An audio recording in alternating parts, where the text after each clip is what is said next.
Kyrie Irving has been causing an abnormal amount of scandals in the NBA the past few seasons. During the pandemic, he was going viral because of his disagreeing with the NBA system, which tried to keep the bubble safe by vaccinating its players against the virus. Then, he claimed that the Earth is flat.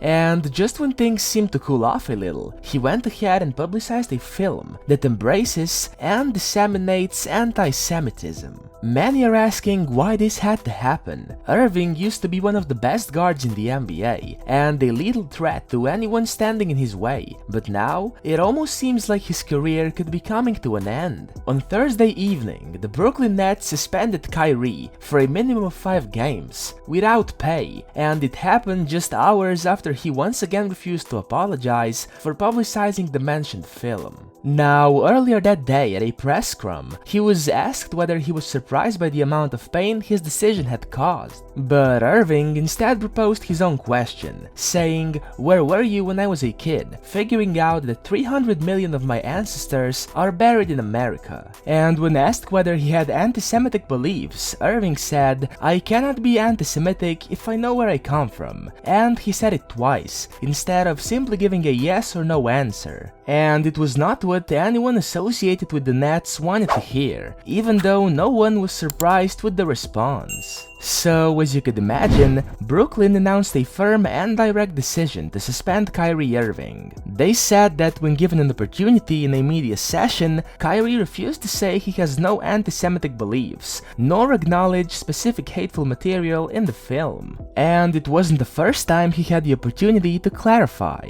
yet he failed to again. Therefore, Nets decided that he is currently unfit to be associated with the Brooklyn Nets. They claim that they won't allow Kyrie to rejoin the team until he, in their words, satisfies a series of objective remedial measures that address the harmful impact of his conduct. Whatever this means. But basically, they want Kyrie to apologize for his actions publicly. His apology on Instagram, which didn't come until after he was suspended without pay late Thursday night, clarified little. It's pretty clear that Irving still agrees with some of what he mentioned on social media, or saw in the film. The situation itself is quite disturbing. Irving has been a wildly popular NBA player for years. He has a humongous platform and undeniable influence. What he chooses to do with it often has been discouraging, to say the least. I mean, Kyrie tried to convince everyone that the Earth is flat, and then one day just said that he's not against anyone that thinks the Earth is round, and against anyone that thinks that the Earth is flat.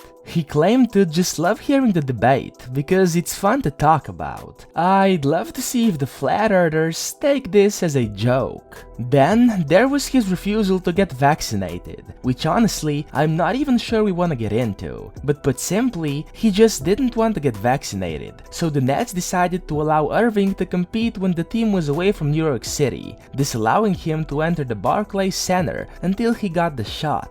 And now, there's this anti-Semitic thing, and nobody knows what will happen next. Would the Nets trade him? Where? Would Brooklyn waive him? Would Kyrie be willing to sign a minimum contract on another team? So many questions, yet so little answers. So if his time in the NBA does actually come to an end, either instantly or once his current deal expires this summer, where would Irving, who will turn 31 in March, go from here? China? Retirement? Tucker Carlson. His playing career could resume in a couple of weeks, or be over any minute, yet his future is in his own hands.